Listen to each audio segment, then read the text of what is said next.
Bien, muchas gracias, Bea. Ya son las 9 de la mañana, 21 minutos. Quien compareció hace pocos días al Parlamento fue el ministro de Ambiente, Robert Bouvier, a quien ya le estamos dando la bienvenida. Esto fue a propósito de las soluciones para la crisis hídrica.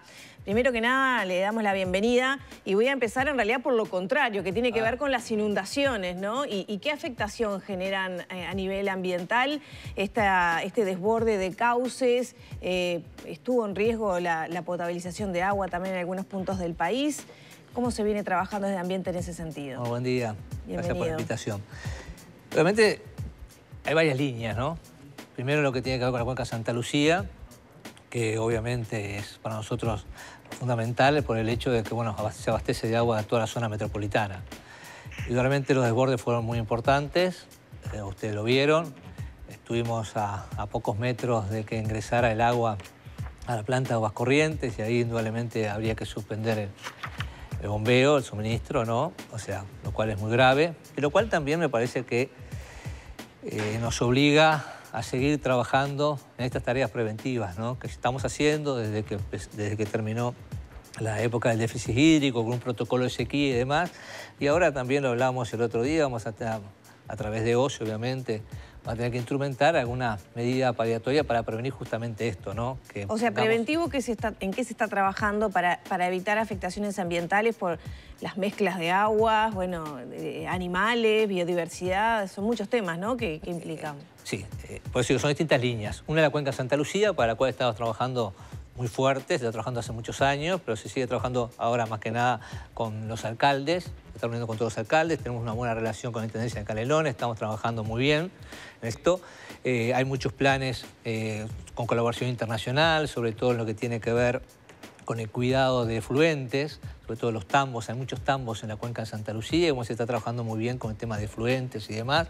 Se está trabajando también el tema de todo lo que son actividades agropecuarias, ¿tá? Con el uso de fertilizantes. Bueno, también estamos haciendo un control muy fuerte, ahí estamos trabajando muy bien con el Ministerio de Ganadería. O sea, tenemos un trabajo interinstitucional muy importante que estamos llevando a cabo. Que a veces no se visualiza, porque a veces no son grandes cosas, porque son productores muy pequeños, entonces se va avanzando de a poco, pero hemos tenido avances muy importantes en cuanto al cuidado de la cuenca de Santa Lucía. Lo que tenemos también, como decía yo, medidas preparatorias, es tratar de proteger un poco más la planta de Aguas Corrientes, de quizás haber que hacer alguna obra o demás ahí, para que justamente no vuelva a pasar lo mismo, que estemos a pocos metros de que ingrese el agua. ¿Qué tipo de obras? ¿Y ya está decidido hacerlas? No, estamos trabajando, estamos viendo, esto fue hace pocos días, hay que planificar, estuve hablando con el presidente de OSI, con el gerente general, buscar alguna obra de contención a efecto de tratar de prever estas cosas que cada vez son más frecuentes, cada vez vienen con una intensidad más grande, que tenemos que estar prevenidos. ¿Pero qué dimensión tendrían esas obras? ¿Son relativamente rápidas de hacer? Sí, son obras rápidas de hacer, no son de escaso monto, pero sí que hay que buscar esas medidas paliatorias por las dudas que se vuelva a repetir, ¿no? Ahora, ministro, ¿cómo es el equilibrio, sobre todo para el Ministerio, me imagino en conjunto también con el trabajo con OCE, entre la sequía más grande en 100 años, estas inundaciones que muchos han señalado son similares a las del 59 y la posibilidad de empezar de nuevo con una etapa de sequía, ¿no?, en algunos meses? ¿Cómo es ese equilibrio, no? Bueno, sí. Es el hecho de tener gente trabajando, pensando en lo que se va a venir, en lo que se puede llegar a venir, y en medidas como la que fuimos hoy al Parlamento, la de trasvase de San José. El trasvase de San José es una medida que va a ayudar en un periodo de sequía, obviamente. ¿Por qué? Porque primero que ya está pronto el trasvase de San José hasta Aguas Corrientes. Ya no es el trasvase de San José a Verastequí, sino que ahí va hasta Aguas Corrientes. ¿Qué va a permitir eso? Que en un periodo de sequía se pueda administrar mejor Paso Severino. Porque al tener más agua que llega a Aguas Corrientes, se necesita menos agua de Paso Severino. O sea, se podía controlar más el abrir o no y tener más reserva de agua desde el punto de vista de Paso Severino. Es una medida, obviamente, que va a ayudar que quizás se produce esa crisis que está anunciada para fin de año, el año que viene. Bueno, son medidas que estamos tomando. Aparte, estamos trabajando en un protocolo de crisis también, que eso es muy importante. El protocolo de crisis de saber tener establecido ante determinada situación cómo reaccionar. Eso es algo que no teníamos. ¿Eso podría ser preventivo y que no ocurra lo mismo que tuvimos el año pasado?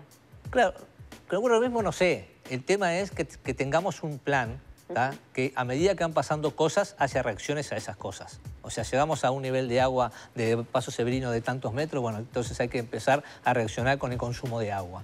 O sea, diversas etapas preventivas que van a hacer que tenga un mejor manejo, ¿no? Tenemos que aprender un poco de las experiencias. Me parece que está bueno la autocrítica y aprender de esas experiencias. O sea que no se estuvo preparado para hacer frente a la sequía anterior. La sequía anterior fue un hecho totalmente inédito. Bueno, pero usted mismo dice, la autocrítica, a partir de eso aprender la autocrítica es que hay que tener establecido un protocolo. Que no hay un protocolo de sequía, que no había un protocolo de sequía, que no existía, pues no estaba previsto. Bueno, entonces tenemos que aprender esas cosas. Hemos pedido colaboración internacional, que nos aconsejen, que nos hagan ver cómo podemos reaccionar ante determinadas cosas. Eran cosas que en el país no pasaban, que pasan en otros países. O sea, no estamos inventando nada tampoco, ¿no? Simplemente estamos buscando información ante hechos que se pueden llegar a venir, que ocurren en otros lados y bueno, está. Y si tenemos esa información a la vista, ¿por qué no pedirla? ¿Por qué no pedir ayuda? La soberbia no es buena consejera en ningún lado. Me parece que el hecho de tener autocrítica, de bajar la pelota, de tratar de escuchar, de tratar de causar, es bueno. Y en eso estamos trabajando. Y en ese sentido, una valoración del daño ambiental que provocó la sequía, usted lo decía, no son muchas puntas. El plano de, bueno, asegurar el abastecimiento en la situación de crisis. Pero eso obviamente tuvo que haber tenido un impacto, aunque más no sea por mezclar diferentes sistemas de cauces de agua, ¿no? Que tienen sus propias floras, faunas, etc. Impacto siempre hay. Lo que trabajamos... Bueno, en este caso, ¿hubo una medición concreta? Sí, hay evaluación del impacto que tuvo el hacer Verastiquí, el impacto que tuvo hacer... como dijimos, se lo tiene en el Parlamento, el trasvase de San José. Obviamente, siempre hay impacto. Lo que se dio es que se dio el impacto menor posible. O sea, en el caso del trasvase del otro día, como decíamos, bueno, está, el trayecto que teníamos, obviamente pasaba por un monte nativo. Bueno, está, hicimos 1,8 kilómetros más, pero tratamos de evitarlo, ir por el costado para tratar de tener el menor impacto posible, digo. Después tratamos de hacer la cañería por caminos públicos. Bueno, siempre se está ante un informe ambiental previo a hacer las obras para efecto de mitigar esos impactos. Impactos siempre va a haber, pero tratamos de mitigarlos y, bueno, está, si corresponde, después que termine la obra, tratar de compensarlos. En este caso no hubo necesidad porque la obra que se hizo, el caso San José, no tuvo un impacto ambiental muy importante. Ministro, yo quiero preguntar por la búsqueda de hidrocarburos en la plataforma marina. Hay un informe de ambiente que dice, o advierte, mejor dicho, que las compañías al buscar hidrocarburos en los mismos bloques van a generar impactos ambientales negativos acumulativos. El tema es que ANCAP ya firmó contrato con esas empresas. Sí, pero estamos conversando con ANCAP de respetar los bloques que han sido declarados por nosotros de prioridad. O sea, ese es un trabajo conjunto que estamos haciendo con ANCAP, que lleva tiempo, que lleva fricciones, como todos los temas en el cual estamos ambientes. O sea, tenemos fricciones con ganadería, tenemos fricciones, bueno, con ANCAP algunas fricciones también. O sea, que ANCAP se apuró a firmar el contrato. No, yo no digo que se apuró a firmar el contrato. Se lo pregunto. No se apuró a firmar el contrato. O sea, hizo un contrato. Después vamos a ver qué bloques están establecidos, en cuáles se va a poder hacer y en cuáles no se va a poder hacer. Ajá. Son dos instancias separadas, una es ANCAP y otra es el Ministerio de Ambiente, como celoso que tenemos que ser de todos esos bloques que nosotros hemos decretado que son prioritarios. Ahí vamos a entrar a conversar. Desde ANCAP está la promesa de no interferir en esos bloques y bueno, en eso es que estamos trabajando técnicamente, ¿no? Como corresponde en este aspecto. ¿Qué le preocupa Ambiente? ¿Cuáles son los riesgos ambientales en este trabajo? En este caso, sí. Obviamente, primero que estamos atrasados en el tema de todo lo que es medidas ambientales marinas, ¿no? No hay duda que estamos atrasados. El otro día yo fui a una conferencia internacional sobre océanos, en el cual obviamente fui a ver si obtener ingresos para que justamente tengamos personal calificado, podamos contratar personal calificado y pongamos a trabajar con un poco más de ritmo, con un poco más de fuerza y de músculo en todo lo que tiene que ver preservación de océanos y demás. Trabajo que tenemos que hacer en forma conjunta con Brasil y Argentina. Teníamos un proyecto entre los tres países. Bueno, Argentina se bajó. Con el cambio de gobierno se bajó ese proyecto, por lo cual a nosotros se nos ve imposibilitado de obtener recursos. Ahora tenemos la semana que viene la cumbre de Mercosur de ministros de Ambiente y bueno, vamos a insistir con Argentina de que colabore con nosotros en ese préstamo que necesitamos, que tienen que estar los tres países, si no, no se nos otorgan el préstamo, para ver si bueno, nos colabora y podemos empezar a contratar gente, tener una consultora para justamente investigar un poco más en todo lo que tiene que ver los océanos, ¿no? A ver, si entiendo bien entonces, ministro, ANCAP firma el contrato, pero los bloques donde se va a explorar lo va a definir ANCAP en conjunto con el Ministerio. Totalmente, no vamos a estar de acuerdo. Totalmente, porque primero que vamos a ser celosos de lo que corresponde preservar. O sea, ANCAP no puede obviamente intervenir en esos bloques, pero sí me parece que está bueno que negociemos, sentamos a conversar técnicamente de estos temas y llegamos a un acuerdo, como hemos llegado en muchísimos temas con el Ministerio de Ganadería, con el cual tenemos también muchísimas fricciones, pero que siempre sentándonos a conversar tranquilamente, los técnicos después se ponen de acuerdo. El tema que las empresas aceptan, ¿no? Bueno, este es un tema que vamos a tratar con ANCAP. ANCAP es el intermediario entre las empresas, nosotros, intermediario del gobierno, ANCAP no son las empresas.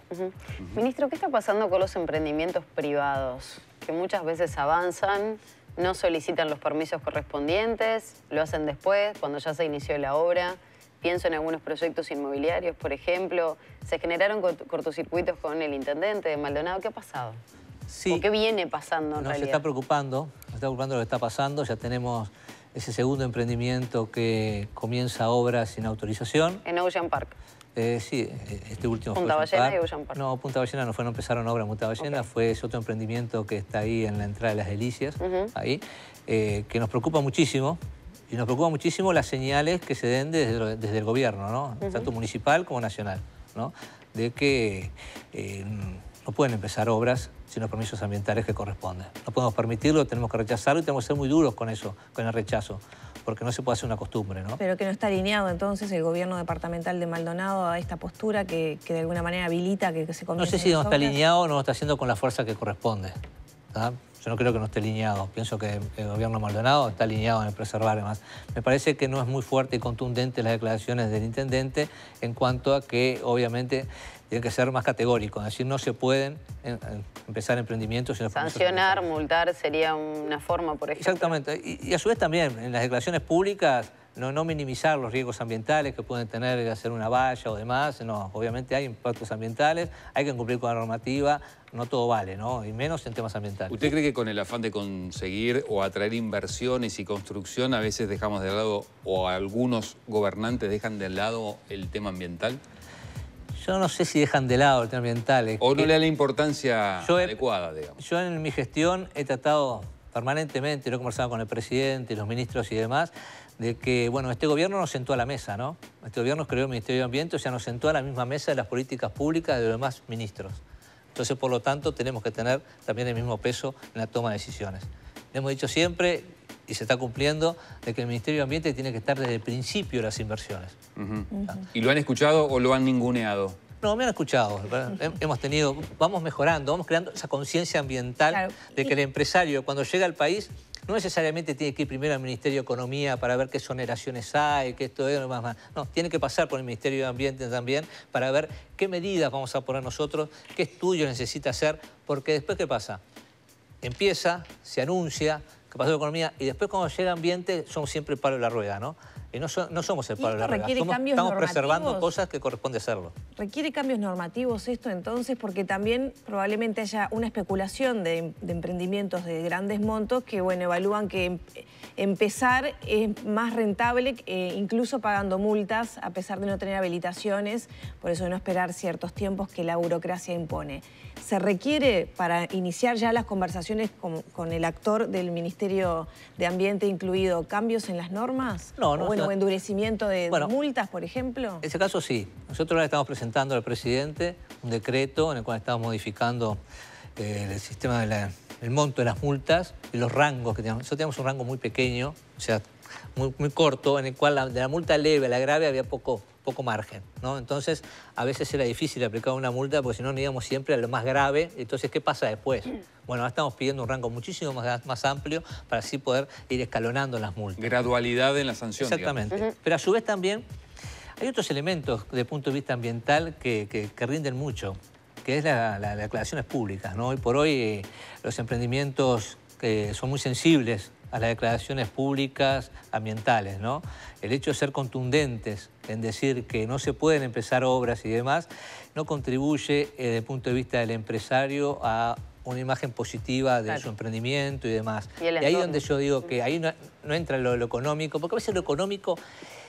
¿cuánto es importante para esos emprendimientos tan millonarios? ¿Qué multa es importante como para que accione? Acá en Capital no le va a importar A veces demasiado. es imposible, o sea, Ahora, multas de, a veces de, no sé, 50, 60, 70 mil Hay dólares. multas que son irrisorias, ¿no? O sea, a veces hay multas que para un emprendimiento grande es la nada misma. Capaz que un poco más podría ser algo de mella. Es lo que estoy planteando. O sea, la modificación del artículo, del decreto va a ser eso, que tengamos multas importantes. Pero a su vez también eso, o sea, la condena pública a esos hechos, me parece que, no, que es mucho más fuerte a veces que la medida pecuniaria. Ministro, ¿y pudo hablar con el intendente de Maldonado personalmente, vía telefónica, una charla privada sobre estos temas, aclarando un poco los tantos? Hemos hablado en varias oportunidades. Después de este suceso no hemos hablado. Pensamos que lo íbamos a encontrar cuando fue en la audiencia de Punta Ballena, a la cual la intendencia de Maldonado tampoco concurrió. Pero bueno, ¿Y esa vamos a tener una conversación porque la vamos a pedir una audiencia para conversar. ¿Cómo la toma esa señal que la intendencia no haya participado? Me parece que un proyecto tan importante como es Punta Ballena, de sensibilidad social demostrada, ¿no? 14.000 consideraciones a un proyecto, no existió nunca, es un récord. Me parece que correspondía que tuviera la intendencia para evacuar algunas dudas, porque la audiencia pública era eso. Era ir a que... Bueno, ha sucedido acá en Montevideo, ¿no? Con varios proyectos, el del puerto, Pienso, por ejemplo. Exactamente. Me parece que la voz de la intendencia o el escuchar de la intendencia, cualquiera de las dos cosas, me parece que era importante en esta instancia, pero bueno, esto es la autonomía propia del gobierno. Ministro, ya tenemos que cerrar, pero le quiero hacer una pregunta sobre un artículo que publica hoy Diario El País y que tiene que ver con la basura electrónica. Se está trabajando en un decreto. ¿Qué resistencias empresariales hay para justamente la gestión de desperdicios electrónicos, de electrodomésticos? Y bueno, es parte de esta fricción que tenemos permanentemente, porque claro, las medidas ambientales cuestan dinero, sin lugar a dudas, y cuesta el hecho de tener una nueva mentalidad de que no todo lo que no se puede vender cualquier cosa, que lo que se vende hay que ser responsable en la gestión de residuos que están generando. Este decreto plantea que las empresas se hagan responsables del 40% de los residuos. Sí, ¿de qué tipo de residuos? El primer borrador estamos en el 40%. Estamos conversando, no queremos imponer un decreto que después no se pueda alcanzar.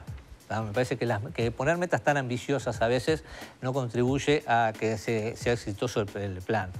Estamos negociando, estamos viendo, hay una consultora que va a empezar a trabajar rápidamente. Queremos antes de fin de año tener el decreto ya firmado. Así que como estamos trabajando firme en esto. En cuanto a lo que residuos son todos residuos electrónicos, desde una heladera hasta el celular, el cargador, todas esas cosas que todos tenemos en nuestra casa que no sabemos qué hacer con ellas y que después terminan tiradas. No, y que se van deteriorando además, ¿no? Van generando... Exacto, y a su vez tenemos que ver el plan de recuperación.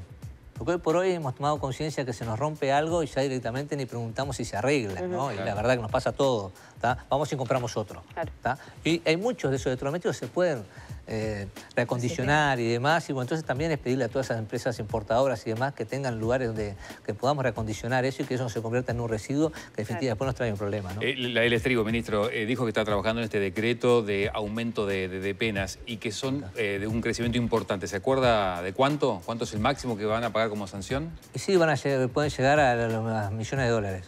¿Millones de dólares? Millones de dólares, sí. Estamos viendo hasta dónde nos permite el límite, pero puede llegar a $1 millón. Muy bien. Una cortita y lo saco del ministerio. Lo llevo a cuando era vicepresidente de Antel. ¿Cómo ha tomado que se reabra la causa de Antel Arena?